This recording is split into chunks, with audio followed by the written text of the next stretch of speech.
গতকাল ঠিক এই সময় এই অনুষ্ঠানে যে আশঙ্কা আমি প্রকাশ করেছিলাম যে হিমশৈলের চূড়ায় যদি এই থাকে তাহলে ভেতরে গভীরে সে কত বিশাল। আজকে সবথেকে বড় খবর, কলকাতা থেকে পাক গুপ্তচর সন্দেহে আরও একজনকে গ্রেফতার করা হলো। দক্ষিণবঙ্গে আমাদের এই শহর কলকাতায় যখন এই গ্রেফতারি চলছে তখন দার্জিলিংয়ে দিল্লি পুলিশের ক্রাইম ব্রাঞ্চ একেবারে চিরুনি তল্লাশি চালাচ্ছে আইএসআই এজেন্টদের খোঁজে। এবং সবথেকে বড় ব্যাপার, আশঙ্কা যেখানে, সেটা হচ্ছে আমার আপনার চোখের সামনে হয়তো দেশের অভ্যন্তরীণ নিরাপত্তা নিয়ে যারা ছিনিমিনি খেলছে এই রকম মানুষেরা বসে নেই তো। আমি গতকাল বলেছিলাম যে আগ্নেয়গিরির ওপরে আমরা সবাই পিকনিক করছি না তো, কিংবা হয়তো কোনো টাইম বোম যা বিস্ফোরণের অপেক্ষায় রয়েছে নিশ্চিন্তে তার ওপর বসে আছি না তো। এই নিয়েই আজকে আমাদের এই অনুষ্ঠানের প্রথম অংশ। ফের কলকাতা থেকে গ্রেফতার গুপ্তচর, আইএসআই যোগে তল্লাশি দার্জিলিংয়েও, সতর্ক বার্তা জারি গোটা রাজ্য জুড়ে। আমাদের সঙ্গে এই অনুষ্ঠানে আলোচনার জন্য একদিকে রয়েছেন মেজর জেনারেল কে গাঙ্গুলি, আছেন কৃষ্ণানু মিত্র বিজেপি নেতা, অন্যদিকে রয়েছেন সমীর গাঙ্গুলি প্রাক্তন পুলিশ কর্তা এবং সমীর চট্টোপাধ্যায় অধ্যাপক। ওদের কাছে যাব, কিন্তু আজ গোটা দিন ধরে এই নাশকতা, এই জঙ্গি সন্দেহে একের পর এক ঘটনাবলী হয়ে চলেছে উত্তর থেকে দক্ষিণ, দার্জিলিং থেকে কলকাতা, সর্বত্র।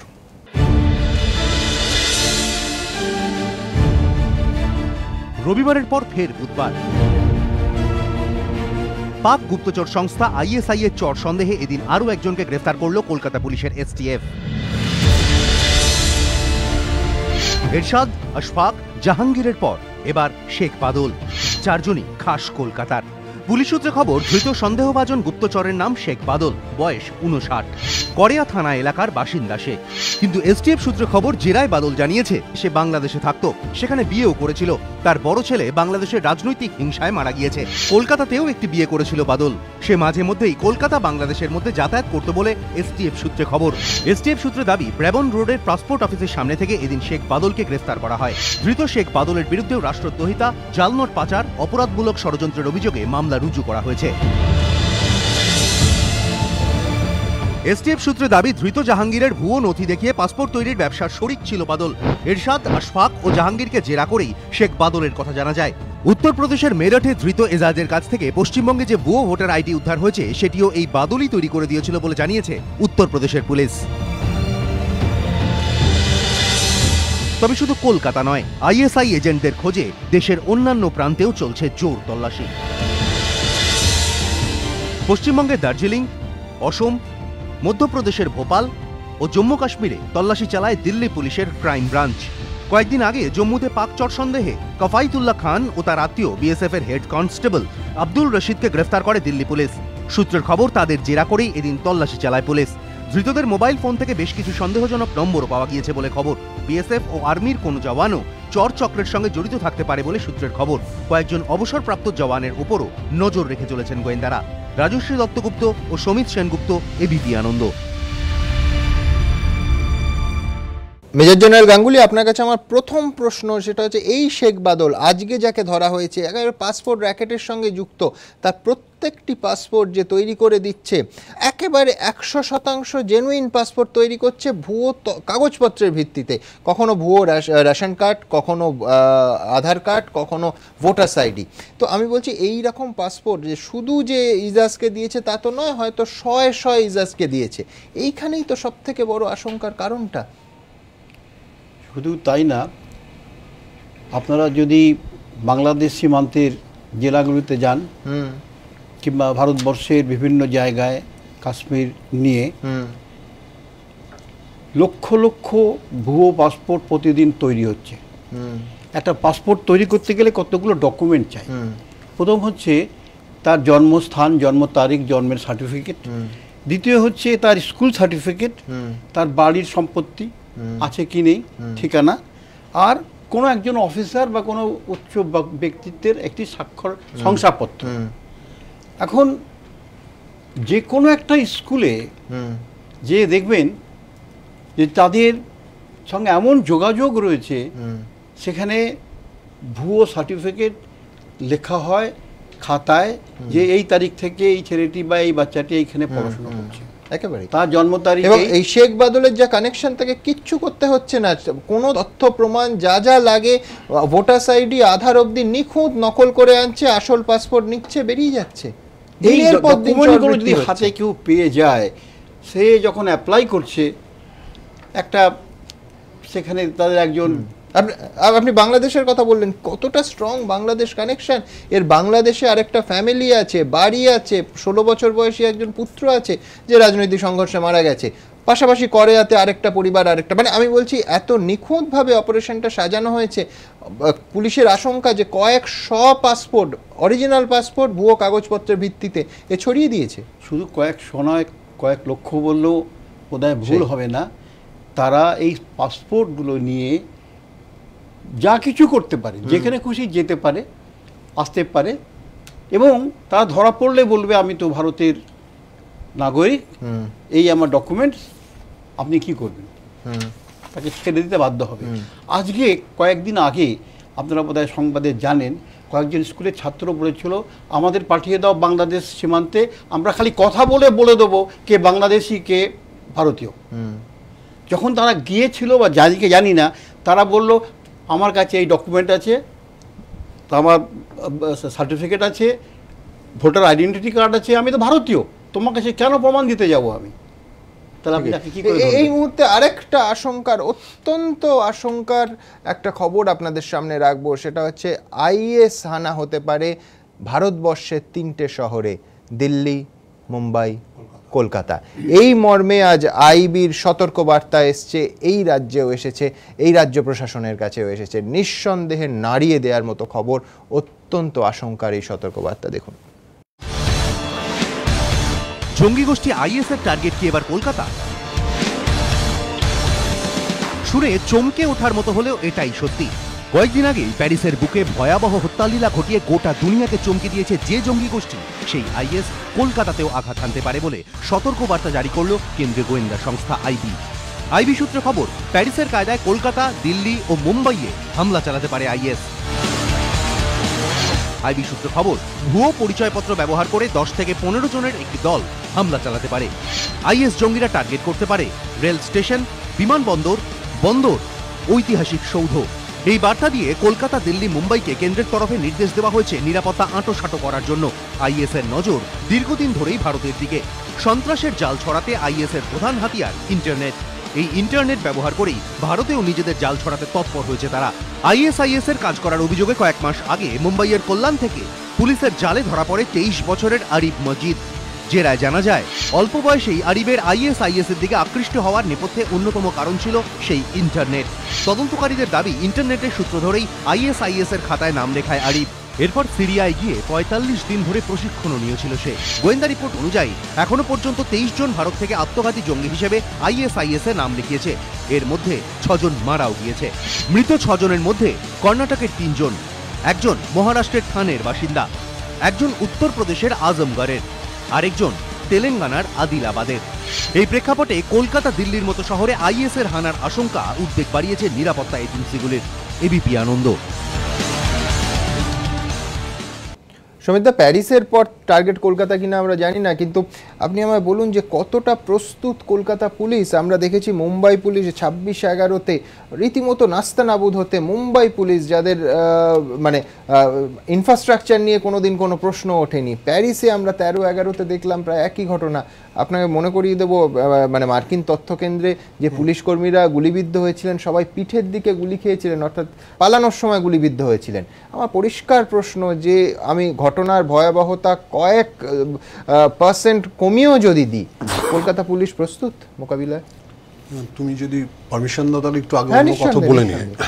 প্রথম কথা হচ্ছে, দেখো এই যে মানে আক্রমণগুলো হচ্ছে বা হবে বলে আমরা আশঙ্কা করছি, এটা নতুন কিছু নয়, কিন্তু এর আগেও আমরা বিভিন্ন জায়গায় রাজ্যে আমরা দেখেছি।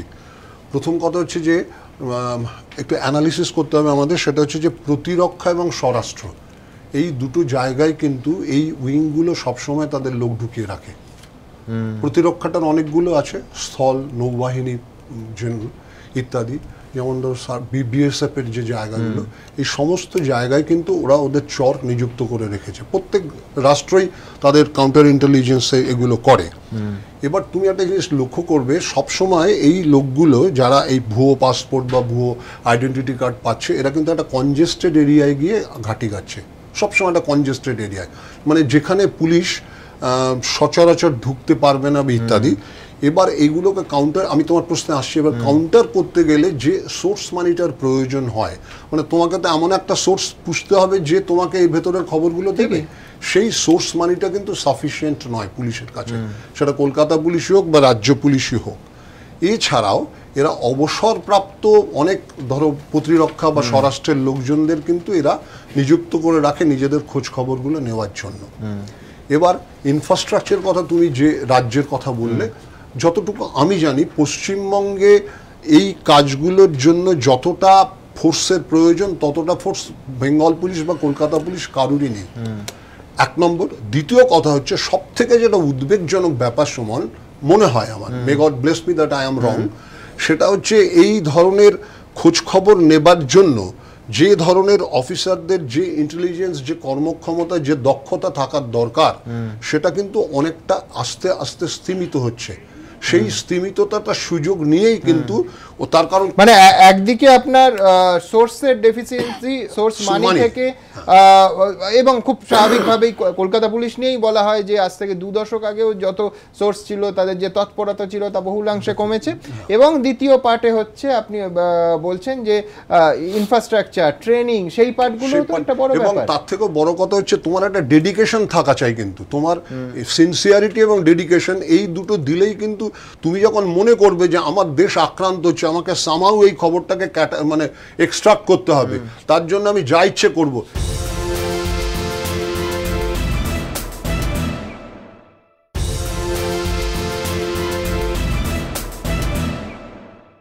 এখন শুধুমাত্র সবসময় গভর্নমেন্ট মানি বা সোর্স মানি দিয়েও কিন্তু হয় না।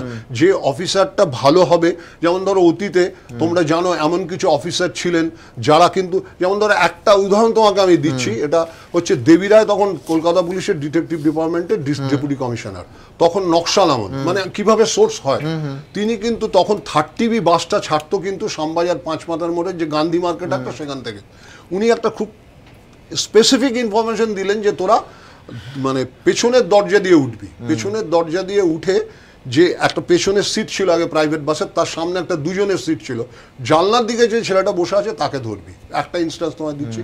আর একটা হচ্ছে, একটা অফিসার কতটা ডেডিকেটেড এবং কতটা এক্সপিরিয়েন্স হলে, রুনু গোহিনীর নাম সবাই জানেন, উনি নকশাল আমলে একবার সকাল 4টে, তখনও শিয়ালদা ফ্লাইওভার হয়নি, তখন মুচিপাড়া আউটপোস্ট ছিল আমাদের শিয়ালদা স্টেশনের উল্টো দিকে, সেইখান থেকে সকালে যখন গাড়ি আসছে তার আগে নকশালরা একটা গাড়িতে পেট্রোল বোমা মেরে উড়িয়ে দিল, প্রাইভেট গাড়ি, পুলিশের গাড়ি ভেবে।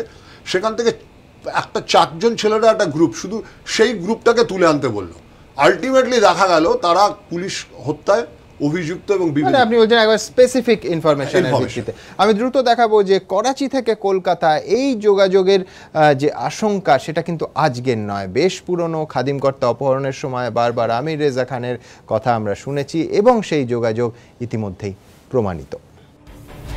এরশাদ, আশফাক, জাহাঙ্গীর থেকে আক্তার, জাফর, ISI এর ষড়যন্ত্রের পর্দাফাঁস।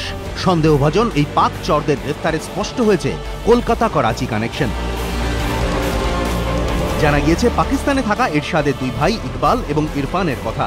আখতার, জাফর তো নিজেরাই পাকিস্তানের হয়ে চরবৃত্তি করত বলে দাবি গোয়েন্দাদের, কিন্তু সম্পর্ক এই প্রথম নয়। 1.5 দশক আগেই সন্ত্রাসের সুতোয় বাধা পড়েছিল এই 2 শহর। করাচি এবং কলকাতার সম্পর্কের নেপথ্যে ছিল এই বেনিয়াপুকুরের মফিদুল ইসলাম লেনের একটি ছেলে। এই বেনিয়াপুকুরের মফিদুল ইসলাম লেনের বাসিন্দাই দীর্ঘ প্রায় 1.5 দশক আগে কলকাতার সঙ্গে করাচির নাম জুড়ে দিয়েছিল।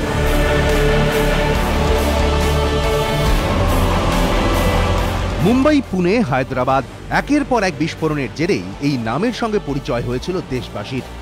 গোয়েন্দাদের জাল কেটে বহুদিন আগে দেশ ছেড়েছে আমির রেজা খান।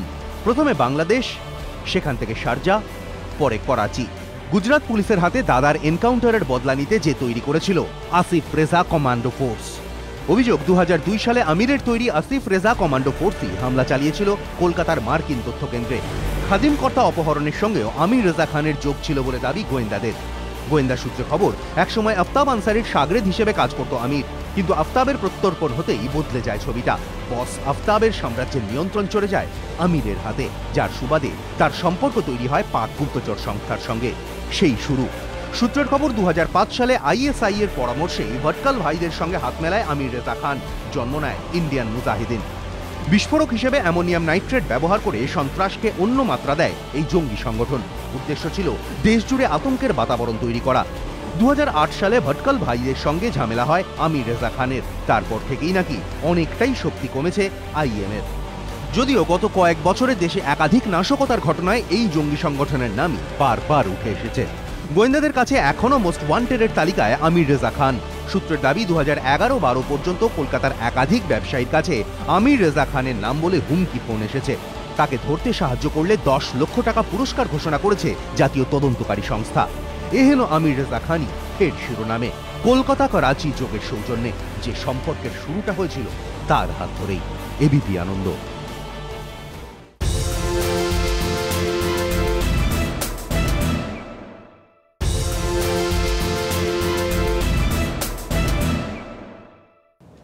কৃষ্ণ, শুধু বাংলাদেশ বর্ডার নয়, একদিকে বাংলাদেশ বর্ডার, অন্যদিকে নেপাল বর্ডার প্রায় মুক্তাঞ্চল হয়ে গেছে। সেখান দিয়ে নেপাল হয়ে দার্জিলিংয়ে ঢুকছে। আজকে এই আলোচনা যখন আমরা করছি, বেশ কয়েক ঘন্টা অতিক্রান্ত। দিল্লি পুলিশের ক্রাইম ব্রাঞ্চ তারা একেবারে চিরুনি তল্লাশি চালাচ্ছে দার্জিলিংয়ে ISI এজেন্টদের খোঁজে। কোথায় বসে আছি আমরা? এই রাজ্যের উত্তর থেকে দক্ষিণবঙ্গ কোনো অংশেই বাদ নেই।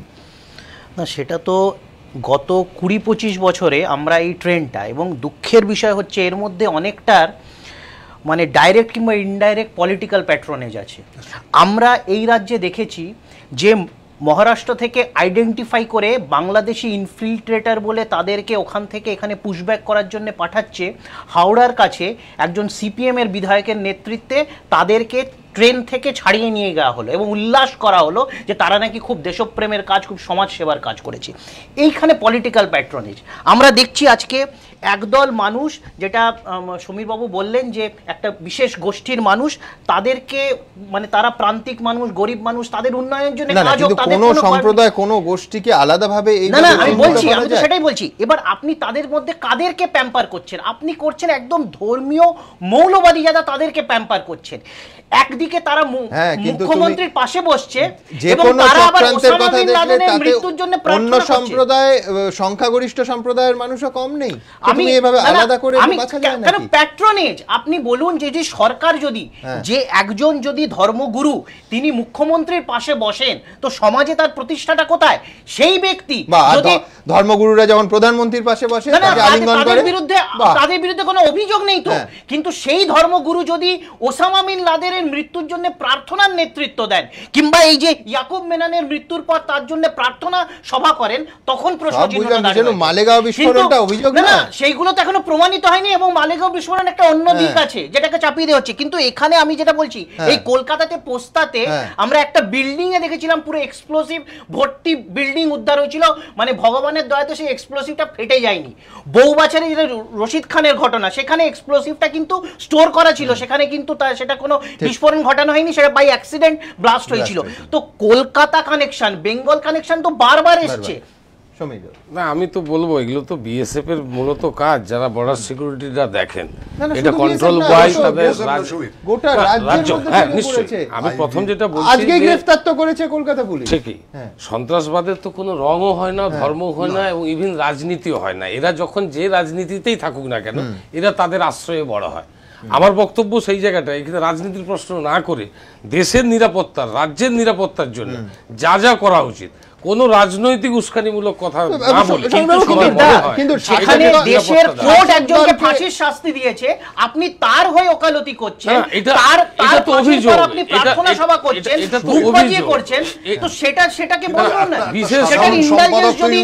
আমি তো বারবার বলছি যে, এক মিনিট বলুন, এক মিনিট সমীর, এই কথাটা তো অনস্বীকার্য যে এমন একটা লোককে স্টেপ ধরেছে যে তা কিছুদিন আগেও সে একটা কলেজের সাধারণ সম্পাদক ছিল। আমি কোনো রাজনৈতিক দলকে আক্রমণ করছি না। আজকে আনন্দবাজার পত্রিকার প্রথম পাতাতে নবান্নের ভূমিকা এবং গোপনীয়তা রেখে তারা কাজ করছে। উনি যেটা বলছেন সেটা হচ্ছে বাবা শ্রমিক সংগঠনের নেতা, ছেলে ছাত্র নেতা, কেউ ক্যাডার নয়। আমি বলছি নেতা স্তরে, আমি বলছি শাসক দলকে তো ঢাল করা হচ্ছে। তাদের পড়ালেখা স্ক্যান করলো না, এদের হতে পারে কিনা এরা সাপোর্ট নয় বা এটা তৃণমূল সাপোর্ট করছে তা তো নয়। একটা ঘটনা সামনে এসছে, তার যথারীতি আইনি যা যা ব্যবস্থা নেওয়া তা নেওয়া হবে, নেওয়া হচ্ছে। কিন্তু তৃণমূলের সাথে এর যোগাযোগ দলটার সাথে সিমির প্রতিষ্ঠাতা সদস্য তাকে সম্মান তোমরা তো কেন্দ্রীয় সরকারে আছো, অ্যারেস্ট করছো না কেন? যদি তথ্য প্রমাণ থাকে, ইমরান যদি থাকে নিশ্চয়ই হবে। কেন্দ্রীয় সরকারেই তো উনি যান। আনন্দবাজারে ফ্রন্ট পেজে নিউজ বেরিয়েছিল, আনন্দবাজারে ভরে ভরে নড়িয়াখালীতে তিনি লোক পাঠিয়েছিলেন দাঙ্গা করার জন্য। নবান্নের প্রশাসনের ভূমিকাটা দেখতে হবে তো। আরে এই ঘটনা দিয়ে দুষ্ট লোকদের চিহ্নিত করে পার্টি থেকে বাইরে বার করুন। একটা দলকে দোষী বা তাকে তার দিকে আঙুল তোলার প্রয়োজন নেই, যেখানে নিরাপত্তার প্রশ্ন। আপনি তাকে সম্মান জানিয়ে রাজ্যসভায় পাঠাচ্ছেন, এমন ভাবে বলছো যেন লাদেনের সঙ্গে কোনো তৃণমূলের যোগ আছে কিনা, এমন ভাবে বলছো তুমি যাতে প্যারিসের সন্ত্রাসের সাথেও হয়তো তার হয়ে প্রার্থনা করা হয়েছে। সন্ত্রাসবাদীদের কোনো দল রং কিছুই হয় না, এটাই হচ্ছে মূল কারণ। প্রার্থনা করছে যে পাপী তার দোষ ধরতে হবে, ধর্ম নেই তার দোষ। সন্ত্রাসবাদীরা রাজনৈতিক দলকে যাতে ব্যবহার না করতে পারে সে নিয়েও বোধহয় সতর্ক থাকা উচিত। আমি দ্রুত একবার দেখবো, বাংলাদেশ কানেকশনের কথা বারবার হচ্ছে, এখন নয় কয়েক দশক ধরে এই সমস্যা চলছে। দেখুন,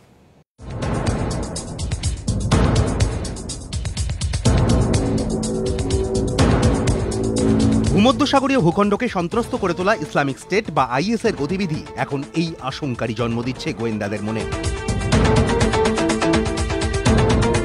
একদিকে যখন বঙ্গে আইএস এর হামলার সতর্কবাণী শুনিয়েছে কেন্দ্রীয় গোয়েন্দা সংস্থা আইবি, তখন শঙ্কার মেঘ ঢুকছে প্রতিবেশী রাষ্ট্রের আকাশ দিয়েও। বাংলাদেশে এক জাপানি নাগরিককে হত্যা করেছে আইএস জঙ্গিরা। গোয়েন্দাদের একাংশের দাবি, এই হত্যাকারীদের কয়েকজন নাকি ঢুকে পড়েছে পশ্চিমবঙ্গে, যাদের খোঁজে তল্লাশিও শুরু হয়েছে। এভাবেই বাংলাদেশের পথে আশঙ্কা ঢুকছে এই বঙ্গে। আইএস এর মুখপাত্র দাবিকের এই প্রচ্ছদই বলে দিচ্ছে তাদের নজর এবার বাংলাদেশের দিকে।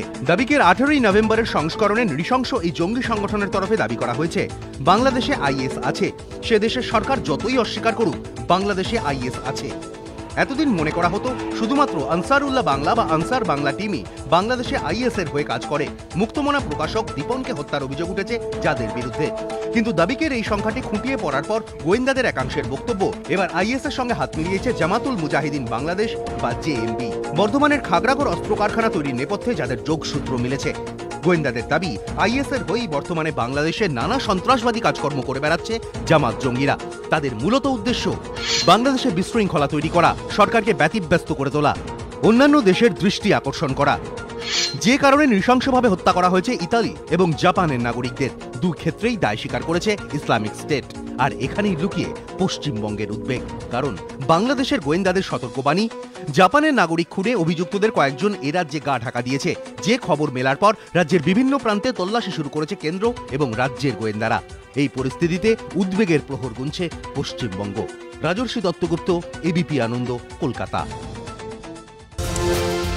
কেউ কথা রাখেনি, শুধু ক্যালেন্ডারের পাতা বদলেছে, কিন্তু ঘর ছাড়াদের ভাগ্য একটুও পাল্টায়নি। গত 7ই জুলাই স্বয়ং মুখ্যমন্ত্রী ডিজিকে পাশে নিয়ে প্রশাসনকে স্পষ্ট নির্দেশ দেন যে ঘর ছাড়াদের ঘরে ফেরাতে হবে। ঘর ছাড়া কোন দলের? শাসক দলের। তৃণমূলের ঘর ছাড়াদের ঘরে ফেরাতে হবে। 4 মাস অতিক্রান্ত, কিন্তু এখনো পর্যন্ত প্রশাসন ঘর ছাড়াদের ঘরে ফেরাতে পারেনি।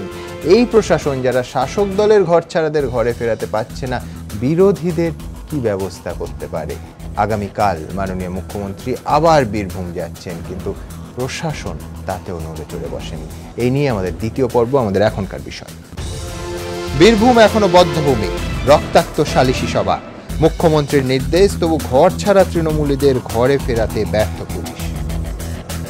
আলোচনার জন্য আমার একদিকে রয়েছেন দেবনারায়ণ সরকার, অধ্যাপক, কংগ্রেস নেতা ওম প্রকাশ মিশ্র, আছেন তন্ময় ভট্টাচার্য, বামপন্থী নেতা, এবং আছেন বিজেপির অশোক সরকার। ওদের কাছে আসবো, কিন্তু যে কথাটা আপনাদের বলছিলাম, প্রশাসন মুখ্যমন্ত্রীর নির্দেশের পর 4 মাস পরও নড়ে চড়ে বসলো না।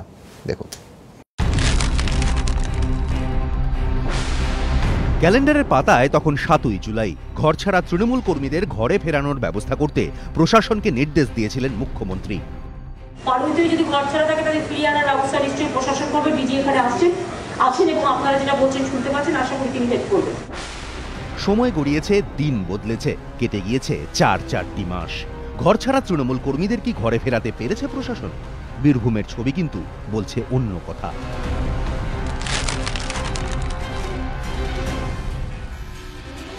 সাধারণ তৃণমূল কর্মী তো দূরস্থ, খোদ তৃণমূল পরিচালিত ৭০-এর পঞ্চায়েত প্রধানই ঘরছাড়া। মহসিন মোল্লা, তিনি ৭০ গ্রাম পঞ্চায়েতের প্রধান। প্রায় 1 বছর ধরে গ্রাম ছাড়া এই প্রধান। তৃণমূল কংগ্রেস করেন বলেই তাকে গ্রাম ছেড়ে চলে যেতে হয়েছে। আর শুধু মহসিন মোল্লা কেন, পাড়ুই অঞ্চলের একাধিক গ্রামে এমনভাবেই তৃণমূল করার অপরাধে গ্রাম ছাড়তে হয়েছে তৃণমূল সমর্থক কর্মীদের। পুরো জিনিসটা ওই দুষ্কৃতীরা তারা চাইছে যে আমরা তোলাবাজি করে, গুন্ডাবাজি করে আমরা কোনো উন্নয়ন হতে দেবো না। একটা রাস্তা হলে সেখানে আটকে দিচ্ছে, আমাদেরকে টাকা দিতে হবে। আমার একটা ছেলে পড়ে ক্লাস 7-এ, আর একটা পড়ে 1-এ। ওই গ্রামেই পড়তো? ওই গ্রামেই পড়তো। এখন কি করছে? এখন তাদেরকে নিয়ে গিয়ে বোলপুরে রেখেছি।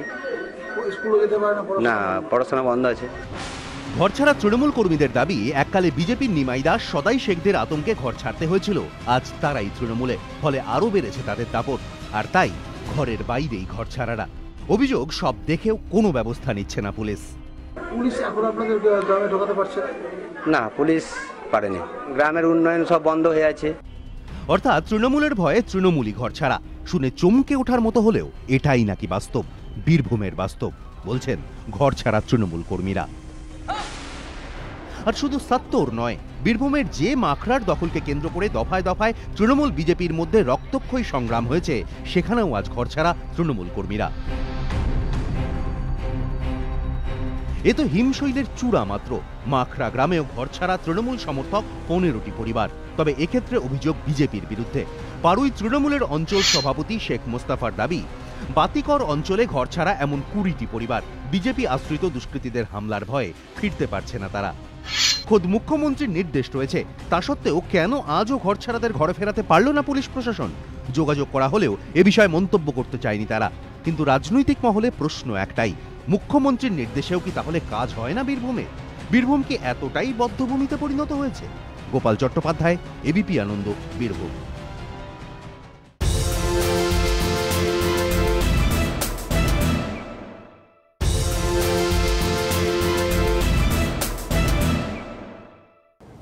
দেবনারায়ণবাবু, রাজ্য পুলিশকে এই বদনাম কেউ দিতে পারবে না যে বিরোধীদের প্রোটেকশন দিয়েছে, কিন্তু শাসক দলকে এতদিন প্রোটেকশন দিত। এ তো মুখ্যমন্ত্রীর নির্দেশের পর ঘরে ফিরতে পারছেন না। যাক, সুমনবাবু, একটা কথা হলো, এতদিন তো এই আলোচনাও শুনেছি, জাঠায় আজকে 4.5 বছর পরে জাঠায় মানে সিপিএম আজকে মাঠে যেতে পারছে না, তৃণমূল মারছে। যাক, আপনি অন্তত আজকেরটা বললেন, তৃণমূলও কথা না, এটা খুব ইন্টারেস্টিং। না, এটা ইন্টারেস্টিং। না, আমি বলছি পুলিশ একই রকম ভাবে আমি সেটা বলছি। তার মানেটা কি?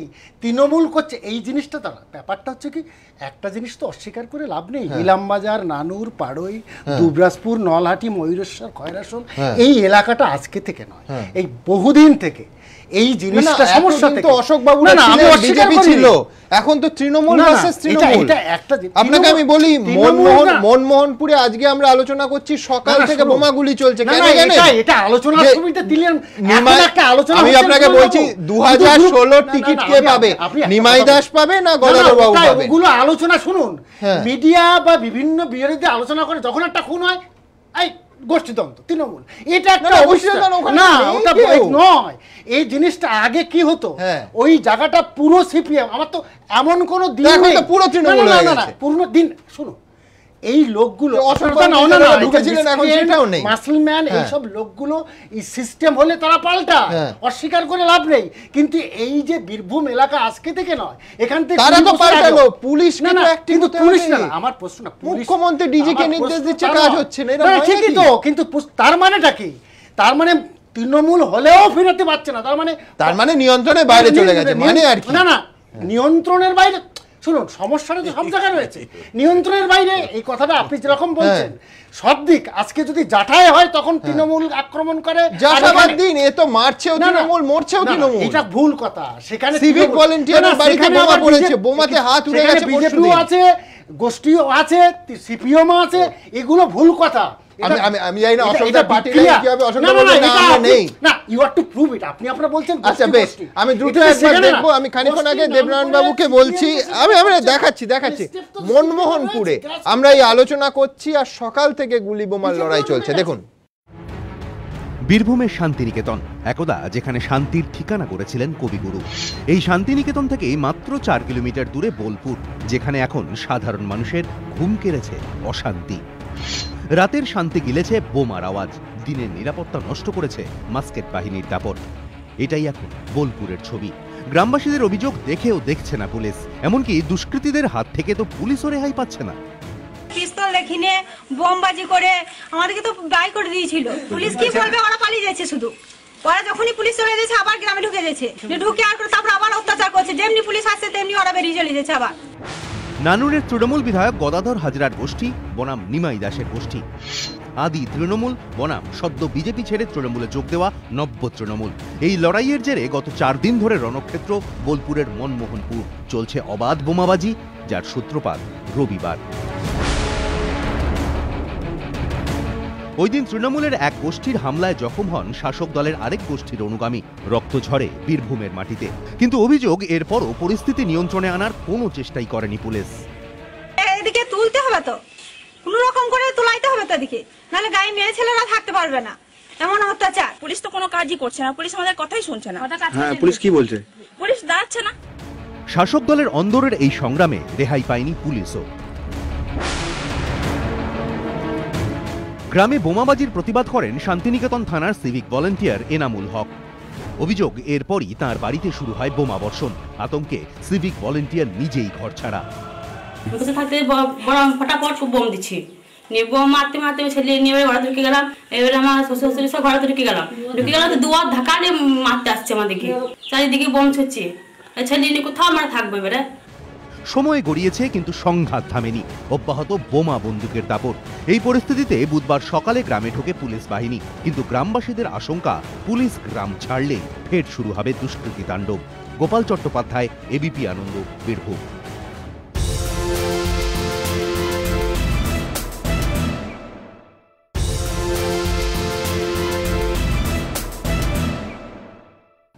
তন্ময়দা, আপনারা তো রাজ্য জুড়ে অভিযোগ করেন সিপিএম কর্মীরা ঘর ছাড়া। এই তো তৃণমূলের প্রধান ঘরে ফিরতে পারছেন না, 1 বছর হয়ে গেছে, 13 মাস। এক্ষুনি দেবনারায়ণ বাবু বলবেন আমরাই 13 মাস ঘরে ফিরতে পারছি না, সিপিএম তো 13 বছর ঘরে ফিরতে পারবে না। আসলে আর সব কিছুর মতো আনুগত্যেরও একটা বিনিময় মূল্য আছে। এই যে নিমাই দাসের নতুন আনুগত্য, তার একটা বিনিময় মূল্য থাকে। তো বালির খাদান, কয়লার মাফিয়া, সিন্ডিকেট, 2009 উত্তরকালে এইগুলোর সঙ্গে যারা যুক্ত, তাদের সঙ্গে তৃণমূলের যে সংস্রব, এই সংস্রব থেকে তৃণমূল যেভাবে লাভবান হয়েছে, গোটা রাজ্যের যাবতীয় চিটফান্ড তৃণমূলকে যেভাবে লাভবান করেছে, উচ্ছৃঙ্খল সমাজবিরোধী লুম্পেন তারা সকলে যেভাবে জমায়েত হয়েছে, এবং মাননীয় মুখ্যমন্ত্রী যেভাবে তাদের ভাষায় তাদেরকে কমিউনিকেট করে গেছেন দিনের পর দিন, যা পশ্চিমবাংলার অন্য কোনো রাজনীতিবিদ কোনো দিন পারেননি, এই সব কিছুর একটা বিনিময় মূল্য আছে। আপনি বলছেন একের পর এক লাশ পড়েছে, বীরভূমের মাটি রক্তাক্ত হয়েছে, এমনিতেই লাল মাটি রক্তে লাল হয়েছে, এটাও বিনিময় মূল্য? বিনিময় মূল্য অবশ্যই বিনিময় মূল্য। মানে নানুরে এত লোক খুন হলো, বিনিময় মূল্য। অ্যাম্বুলেন্সে আরে এই প্রথম আপনি না না না না না না না বলে বাবা বাবা বাবা বললেন। আপনাকে আমার নমস্কার। না না, আপনাকে নমস্কার। বীরভূমে এই কদিন আগে অ্যাম্বুলেন্সে করে 3 জনকে খুন করা হয়েছে। 28 সেপ্টেম্বর বীরভূমের পাড়ুই, সাগর দত্ত ঘোষ, হৃদয় ঘোষ, আমাদের এই সবকিছু সকলের মুখস্থ রিপিট করে কোনো লাভ নেই। আমি শুধু একটা কথা বলবো, সেটা হচ্ছে যে তোমার একটা শব্দবন্ধে আমার আপত্তি আছে। সেটা হচ্ছে তুমি বারবার বলছো মুখ্যমন্ত্রীর নির্দেশ। আমি বলবো মুখ্যমন্ত্রীর নির্দেশ না, মুখ্যমন্ত্রীর বক্তৃতা। এই যে নির্দেশ আর বক্তৃতার ফারাক প্রকাশ্যে ক্যামেরার সামনে বলেছেন। ঠিকই তো, ক্যামেরার সামনে। মুখ্যমন্ত্রী কি ক্যামেরার সামনে বলেননি সিবিআই কে চ্যালেঞ্জ করছি? মুখ্যমন্ত্রী কি ক্যামেরার সামনে বলেননি মদনকে মন্ত্রিত্ব থেকে সরাবো না? এই ঘর ছাড়া তো ওনার নিজের দলে ক্যামেরার সামনে বলেননি আমরা সবাই চোর? আমি সব বুঝলাম। মুখ্যমন্ত্রী কি ক্যামেরার সামনে বলেননি দল দায়িত্ব নেবে না? ঘর ছাড়া মুখ্যমন্ত্রী কি মুখ্যমন্ত্রী কি ক্যামেরার সামনে বলেননি ব্যক্তি চোর হতে পারে, দল তার দায়িত্ব নেবে না? মুখ্যমন্ত্রী ক্যামেরার সামনে খালি এইটা বলেননি যে ব্যক্তি চোর, ব্যক্তি চোর, ব্যক্তি চোর, ব্যক্তি চোর এবং ব্যক্তির সমষ্টি হচ্ছে দল, খালি ক্যামেরার সামনে এইটা বলেননি। বাকি সব মুখ্যমন্ত্রী ক্যামেরার সামনেই বলেছেন। শুধু বীরভূম না, গতকাল বাঁকুড়ায় শহরের উপর ভেতরে 50 ঊর্ধ্ব একজন মহিলা, তিনি যেভাবে খুন হলেন ধর্ষিতা হওয়ার পরে, সকালবেলায় তার ছোট ছেলে তাকে খুঁজতে গেল, খুঁজতে গিয়ে এক জায়গায় ভিড় দেখে ভিড় ঠেলে ভেতরে ঢুকে দেখলো অর্ধনগ্ন অবস্থায় তার মায়ের মৃতদেহ পড়ে আছে। সেই সন্তান তার নিজের জামাটা খুলে মায়ের অর্ধনগ্ন শরীর ঢেকে দিল। এইটা পশ্চিমবাংলা, এইটা আইন শৃঙ্খলা, এই পশ্চিমবাংলা।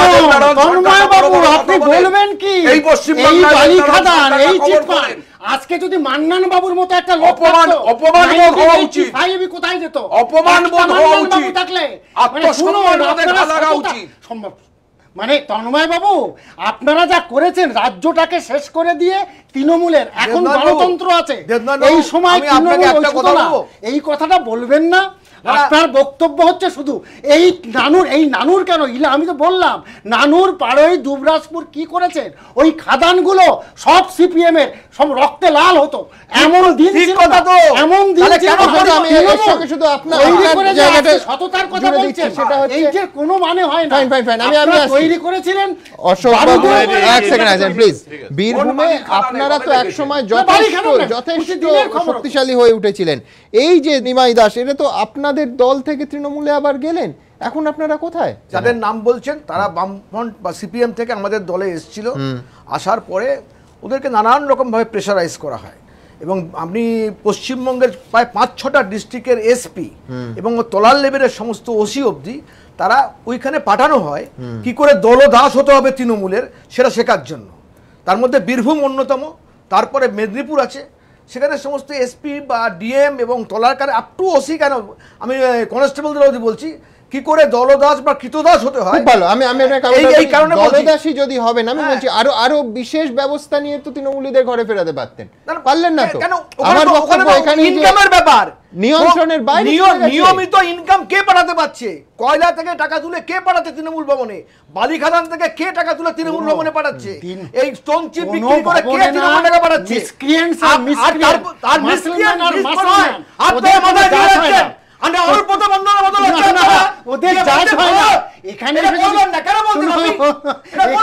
যদি বড় কথা বলেন মিসক্রিয়েন্টের জাত হয় না, ওরা কোনো কথা শোনে না, তৃণমূলকে বলবেন না। যে লোকটা বলছে বোমা মারো, রেপ করো, না না রেপ করে আপনারা আপনার ইয়ে করে কি বলেছিল, হাত কেটে দেবো, ও তো আরো বেশি বলেছিল। আমি ওম প্রকাশের কাছে যাবো। ওম প্রকাশ বেশি দূর নয়, আমি বলছি মুম্বাইয়ের বলিউডের সিনেমার মানে আমি বলছি আচ্ছা তাবর ডিরেক্টররা স্ক্রিপ্ট লিখতে পারবেন না। গ্যাংওয়ারকে ছাপিয়ে গেছিল।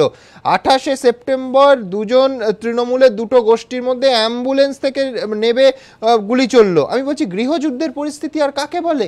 একেই তো বলে। সর্বত্রই এই গৃহযুদ্ধজনিত পরিস্থিতি রয়েছে তৃণমূলের অন্দরে। তার কারণটা হচ্ছে যে রাজ্যের কোনো তো অর্থনৈতিক উন্নয়ন হচ্ছে না এবং তার আর বিশাল বড় একটা জনসংখ্যা স্ফীত হচ্ছে, অনেক নতুন ছেলেমেয়েরা বা লক্ষ লক্ষ বেকার সৃষ্ট হচ্ছে। তাহলে স্থানীয় স্তরে বেআইনি ব্যবসা বাণিজ্য এবং বেআইনি পথে রোজগার, এটাকে কন্ট্রোল করবার রাজনৈতিক কারণ রয়েছে।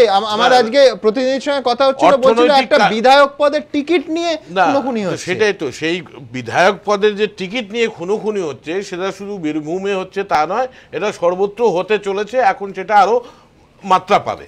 এবং মুখ্যমন্ত্রী যে প্রশাসনিক মিটিং এর জন্য যাচ্ছেন, এটা কিন্তু এই গোষ্ঠীদ্বন্দ্বকে সামাল দেওয়ার জন্যই কিন্তু সেখানে যাচ্ছেন। আর এটা আপনাদের বা আমাদের হয়তো সবার ভুল ধারণা যে মুখ্যমন্ত্রী কিছু বললেই সেটা বেদবাক্য, অর্থাৎ পুলিশের যারা কর্তা ব্যক্তিরা তারাও মুখ্যমন্ত্রীর বক্তব্যকে কিন্তু বিশেষ কোনো গুরুত্ব দিচ্ছেন না। আপনি যে ঘটনাটার উল্লেখ করছেন তা থেকে বোঝাই যাচ্ছে এই যে পশ্চিমবঙ্গে এই এলাকা দখল পুনর্দখল এটা ইতিহাস আছে, আর তৃণমূল কিন্তু ভয়ঙ্করভাবে তার সঙ্গে যুক্ত। যেটা এখন না, ক্ষমতায় আসার 98-99 মনে রাখুন, তথাকথিত পাঁশকুড়া লাইন, সিপিআইএম তাতে কি উদ্যোগ ছিল, কিভাবে কংগ্রেস কর্মীরা ঘরছাড়া হতেন। এখন দেখা যাচ্ছে একটা তৃণমূল কংগ্রেসের তারাও ঘরছাড়া হচ্ছেন, বিরোধী রাজনৈতিক দলের প্রতিনিধিরা ঘরছাড়া হচ্ছেন। এটা খুব লজ্জার ব্যাপার যে গ্রাম পঞ্চায়েতের প্রধান তিনি নিজে ঘরছাড়া 13 মাস ধরে ঘরছাড়া, এবং পুলিশ প্রশাসনকে মুখ্যমন্ত্রী বলছেন, প্রকাশ্যে সবাই বলছেন, সেটা অডিও ক্লিপ, এখানে ভিডিও ক্লিপ আমরা দেখতে পাচ্ছি, অথচ কোনো ব্যবস্থা হচ্ছে না। মুখ্যমন্ত্রী আবার যাচ্ছেন, আবার সেই পুলিশ অফিসিয়ালসরা তারা কিভাবে জবাবদিহি করবেন। আর একটা খেয়াল করবেন, তৃণমূল কংগ্রেস সবচাইতে বেশি, এটা ঠিক যে কংগ্রেস কর্মীদের উপর অত্যাচার হয়েছে, বিজেপিরাও আক্রান্ত হয়েছেন, বামপন্থী কর্মীরা খুন হয়েছেন, কিন্তু খেয়াল রাখবেন যে সবচাইতে বেশি খুন হয়েছে কিন্তু তৃণমূল কংগ্রেসের কর্মীরাই। আজকে পশ্চিমবঙ্গে সবচাইতে বেশি খুনের ঘটনাগুলি কিন্তু ঘটেছে, যেটা তৃণমূল কংগ্রেসের বিরুদ্ধে আক্রমণ শানিত করেছে। এবং তার কারণটা হচ্ছে, আমি আবার ফিরে যাই আমার অরিজিনাল কথাতে, যে ইকোনমিক ডিপ্রাইভেশনটা পশ্চিমবঙ্গে এমন জায়গায় গেছে যার জন্য এই রাজনৈতিক সংঘাতটা আরো তীব্রতর হয়েছে, এবং সেটা তৃণমূল কংগ্রেসের। দেখাতে চাইবো যে সাধারণ মানুষ, যাদের চলতি কথায় উলুখাগড়া বলে বিদ্রুপ করা হয়, সেই মানুষেরা এই যে বিভিন্ন গোষ্ঠীর রাজনৈতিক সংঘর্ষ কিভাবে প্রতিদিন বেঁচে আছেন দেখুন। বোমাবাজি হচ্ছে গ্রামে, তার জন্য যাচ্ছি না, মাছটা আছে না, তার জন্য মাছটা ভয় পেয়েছে, তার জন্য আছে না। অশান্ত বীরভূমে সন্ত্রস্ত শৈশব, কবিগুরুর মাটির এটাই এখন বর্তমান চেহারা। রক্তে রাঙা রাঙামাটির গ্রাম, সদ্য ভূমিষ্ঠর কানে বোমার আওয়াজ, স্বাস্থ্যকেন্দ্রেও বোমার পাহাড়। শাসক বিরোধী সংঘাত রূপ নিয়েছে শাসক বনাম শাসকের, কিন্তু বীরভূম রয়ে গিয়েছে সেই বীরভূমেই। এলাকা দখলের উন্মাদনায় আজও শিখে সাধারণ মানুষের নিরাপত্তা, আজও কোপে খুদেদের পড়াশুনো। মনমোহনপুর প্রাথমিক বিদ্যালয়, প্রতিদিনের মতো সোমবারও এখানে ক্লাস চলছিল। আচমকাই স্কুল কেঁপে ওঠে বোমার শব্দে, ভয় সিটিয়ে ওঠে খুদে পড়ুয়ারা। বোমাবাজি হচ্ছে গ্রামে, তার জন্য যাচ্ছি না, মাছটা আছে না, তার জন্য মাছটা ভয় পেয়েছে, তার জন্য আছে না, যাচ্ছি না। খুব ভয় লাগে। হ্যাঁ। যখন তখন বোমার শব্দ, আতঙ্কে স্কুল যাওয়া বন্ধ করেছে পড়ুয়ারা, তালা ঝুলছে স্কুলের গেটে। বোমাবাজি হয়েছিল, তার জন্য ছাত্র ছাত্রী কেউ আসতে চাইছে জন্য ভয়ে মাস্টার আইকে ছিল, নিজেই ফিরে চলে গেল, দেখি যে ছেলেরা নাই। সময় বদলায়, সমীকরণ বদলায়, কিন্তু আতঙ্কের বীরভূমের শৈশব থাকে সন্ত্রাসের হাড়ি কাঠেই। গোপাল চট্টোপাধ্যায়, এবিপি আনন্দ, বীরভূম। এই রাজনীতি থেকে ক্রমশ এই হিংসা কি সাধারণ মানুষের মধ্যেও সঞ্চারিত হচ্ছে? আজকে এই বীরভূমে সালিশি সভার অশান্তিকে কেন্দ্র করে 6 জনকে কোপানো হলো। ভাবতে পারেন, একটা সাধারণ সালিশি সভার সমস্যা সেটা রক্তক্ষয়ী সংঘর্ষের চেহারা নিল। রাজনীতি, তার হিংসা কি সমস্তভাবে একটা কালো ছায়ায় গোটা জেলার ওপর ছড়িয়ে দিচ্ছে? দেখুন।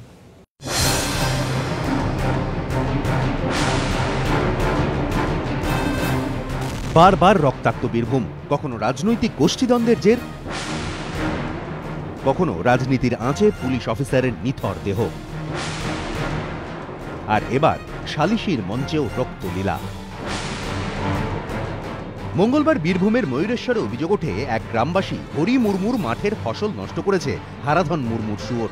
এই অভিযোগকে কেন্দ্র করে গত 24 ঘন্টা ধরে উত্তপ্ত এলাকা। এই পরিস্থিতিতে বিষয়টির মীমাংসা করতে বুধবার সকালে সালিশি সভা ডাকেন এলাকার মোড়ল বিশু নর্ডি। অভিযোগ, এই সালিশি সভাতেই নিদান দেওয়া হয় হারাধনদের মারধর করার, যার পর হারাধন এবং তার পরিবারের ওপর হরি মুর্মুর লোকজন কুরুল লাঠি নিয়ে ঝাঁপিয়ে পড়েন বলে অভিযোগ। বেধড়ক মারধরের পাশাপাশি চলে কুরুলের এলোপাথারি কোপ। দুই পক্ষে ছাড়ানো হয়েছে কালকে, আজকে সকালে ফয়সালা করার জন্য ডেকেছে আর কি। লাঠি নিয়ে কাটারি নিয়ে ওরা পেছন থেকে ওরা আছে আর কি, পেছন রেখে দিয়েছে যারা মার দিয়েছে আর কি। দিয়ে ওখানে এই দুটো কথা বলতে বলতে হয়ে গেছে, ওরা লাঠি শুরু করে দিয়ে বেড়ে শুরু করে দিয়েছে। কিসে মিটিং যখন চলছিল সালিশ সভা তখনই? হ্যাঁ, টিচারই হয়েছে মারপিটটা। নিয়ে মারপিটটা হয়ে আমাদের বেটা ছেলেগুলো সব মার খেয়েছে, মাথা ফাটাফুটি হয়েছে। অবশেষে গ্রামবাসীদের হস্তক্ষেপে কোনো মতে প্রাণ বাঁচে হারাধনদের। আহত 5 জনের মধ্যে 3 জনের অবস্থা আশঙ্কাজনক। সালিশির কথা স্বীকার করে নিলেও মোরলের দাবি তিনি মারধরের নিদান দেননি। মিটিংটা আপনি ডেকেছিলেন? মিটিং তো একজন ডেকেছিলাম, আমাদের চৌকিদার ডেকেছিল। থানাতে যেতে বললেন না কেন? আপনাদের বাড়ির সামনে তো থানা। থানা যেয়ে কি করবো? বাড়ির সামনে তো থানা। মিটিং না করলে থানা কি করতে হবে? ঘটনায় গাফিলতির অভিযোগ উঠেছে পুলিশের বিরুদ্ধে। গ্রামবাসীদের দাবি মারধরের ঘটনা ঘটে সকাল 6:30টায় আর পুলিশ আসে বেলা 12টায়, অর্থাৎ 5.5 ঘন্টা পর। শুধু তাই নয়, ঘটনার পর কেটে গিয়েছে 24 ঘন্টারও বেশি সময়, কিন্তু এখনো একজনকেও গ্রেফতার করতে পারেনি পুলিশ। এই পরিস্থিতিতে আতঙ্কই ভরসা ময়ূরেশ্বরের। গোপাল চট্টোপাধ্যায়, এবিপি আনন্দ, বীরভূম। দেবনাথবাবু, আপনি নিশ্চয়ই মানবেন যে পুলিশ প্রশাসন শুধু এই রাজ্যে নয়, গোটা দেশে দেখা গেছে যত দুর্বল হয়, যেখানে দুর্বল হয় সেখানে এই সালিশি সভার হিংসার বারবারন্ত। মানে আমি বলছি এটা শুধু সিপিএম বনাম বা বিজেপি বনাম তৃণমূল নয়, আজকে দেখুন গভীর অসুখ। না গভীর না, এই যে মানে সামাজিক সমস্যাটা আছে, এই যে খাপ পঞ্চায়েত, আজকে কোথায় দিল্লির পাশেও খাপ পঞ্চায়েত, প্রত্যেকটা জায়গায় এই সামাজিক প্রত্যেকটা জায়গায় কমন ফ্যাক্টর একটা, সেটা হচ্ছে উইক অ্যাডমিনিস্ট্রেশন। না সেটা শুনুন, খাপ পঞ্চায়েত প্রশাসনের খাপ পঞ্চায়েতে পুলিশ প্রশাসনের দিল্লির নাকের ডগা পর্যন্ত কাণ্ড। প্রশ্ন তা নয়, এই একটা জিনিস খাপ পঞ্চায়েত, ট্র্যাডিশনাল পঞ্চায়েত, এগুলো আজকের সময় কুড়ুল নিয়ে কোপানো সমস্যা নয়, প্রত্যেকটা জায়গায় হিংসাটা বাড়ছে, এগুলো আমি অস্বীকার করছি না, কিন্তু এই ট্র্যাডিশনাল সিস্টেমটাকে সারা ভারতে, আজকে শুধু পশ্চিমবঙ্গে নয়, বিভিন্ন প্রান্তে এগুলো রয়েছে। এগুলোকে যদি সম্পূর্ণ নির্মূল করা যায়, আমরা বিভিন্ন প্রান্তে ছিল, পশ্চিমবঙ্গেই ছিল না। না না নিশ্চয়ই কুড়ুল নিয়ে সালিশি সভার পর কোপানো বহু ছিল, আপনার বহু ছিল, এগুলো আজকে নয়। ক্রিমিনাল ফৌজদারি মামলায় সালিশি সভা বসানোটাই ইল্লিগাল। এটা পশ্চিমবঙ্গে কেন চলবে? মুখ্যমন্ত্রী দেবনারায়ণ দাস, আমাদের মাননীয় মুখ্যমন্ত্রী এক সময় বলেছিলেন তিনি গুন্ডা কন্ট্রোল করেন। এখন আমরা দেখছি সাংস্কৃতিক সামাজিক সমস্যাটা, আরে এত বাধা দিয়ে মুশকিল। এখন আমরা দেখছি যে মানে তিনি গুন্ডা কন্ট্রোল করেন তো দূরের কথা, গুন্ডারা তাকে কন্ট্রোল করে।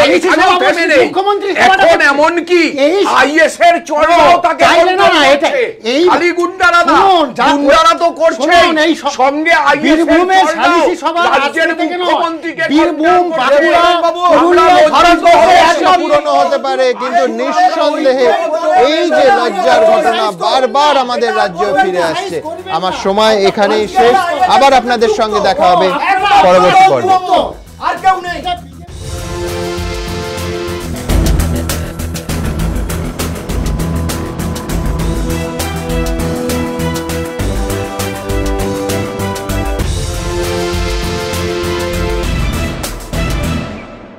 নিবেদন করছে কোনার্ক ডিএসপি সিমেন্ট, ঢালাইয়ের জান, পাওয়ার্ড বাই বন্ধন ব্যাংক। ভালো আপনার, ভালো সবার।